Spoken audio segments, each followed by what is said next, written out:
Hello, welcome back to Guardian Football. Best of La Liga again. Of course, this weekend plenty happening with a full midweek programme. Cristiano Ronaldo filling his boots, 8 in 3 games now. Misery in the Basque Country for Athletic Bilbao and Real Sociedad. And a goal at last for Levante too.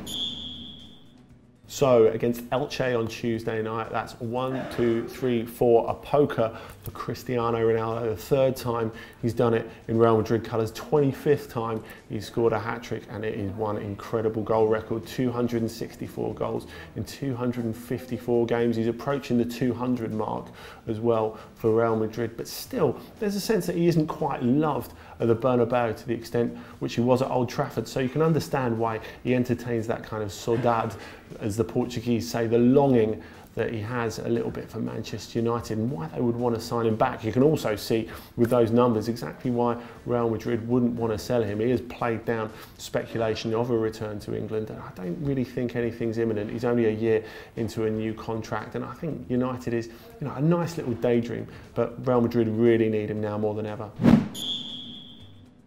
Now, after an absence of 2 years, the Galician derby was back this week between Celta and Depor, and what an occasion it was. An absolutely tremendous atmosphere at Balaídos between the two fans. It's clear that they really welcome the rivalry back. Celta clearly the superior team, although they made quite hard work of it, and they needed a penalty save from Sergio Alvarez, their goalkeeper, a couple of minutes near the end from Haris Medunjanin, who had scored a penalty against Real Madrid at the weekend to preserve their 2-1 lead and the 3 points. So they can really say, as Berizzo, their coach, said, that they are the kings of Galicia this week. Depor show such a proud reaction as well after that mauling by Madrid.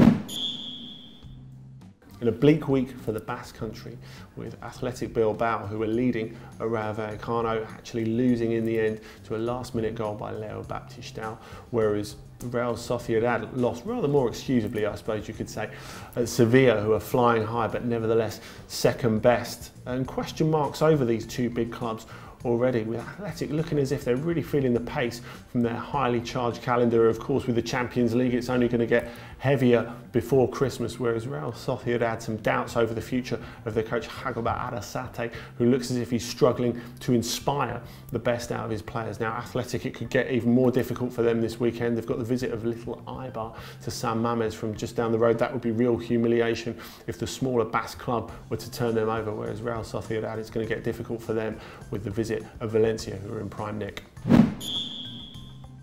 Now, many a La Liga betting coupon will have been busted by Malaga's refusal to buckle against Barcelona. Normally, this is a banker for the Catalans at La Rosaleda. They've won on their last 6 visits. Malaga hadn't even got a point from the fixture since March 2006. But Barcelona didn't get a single shot on target. That's how incredibly well organised Javi Gracia's side were. So you have to say full credit to them, although some of their methods left a little bit to be desired. Their captain Wellington was rather lucky to stay on the pitch in the first half, having grabbed Leo Messi by the throat and thrown him to the floor. And Andoni Zubizarreta, of course the sporting director of Barcelona, did complain about the rough treatment of some of his players, but that, if anything, was a great sign that Malaga had really done their job.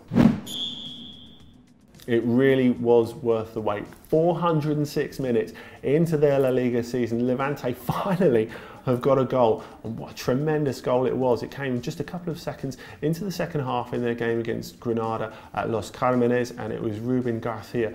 Brilliant goal, almost Maradona-esque, I have to say, by the left footer, who dribbled it from the halfway line around a number of challenges and sneaked the finish into the corner of Roberto's goal, left-footed of course, and it gave Levante maximum points, which is a great boost for them, especially as there's question marks over a game in their recent past, with Onda Cero bringing out a report on Wednesday night that they're being investigated for corruption and possible match fixing in relation to a game against Zaragoza that kept them up in 2011. Right, that's it for this week. Those are my talking points. Tell me yours. Don't just react to the ones on there, although of course tell me how vital you think Cristiano is to Real Madrid. Tell me if you think Levante can get themselves out of trouble from now on, or whatever else you want. There's a comment box below. Get involved. Of course, don't forget to click here to subscribe, and of course don't forget that there are great videos on Serie A, the Bundesliga and Liga 2. See you next week.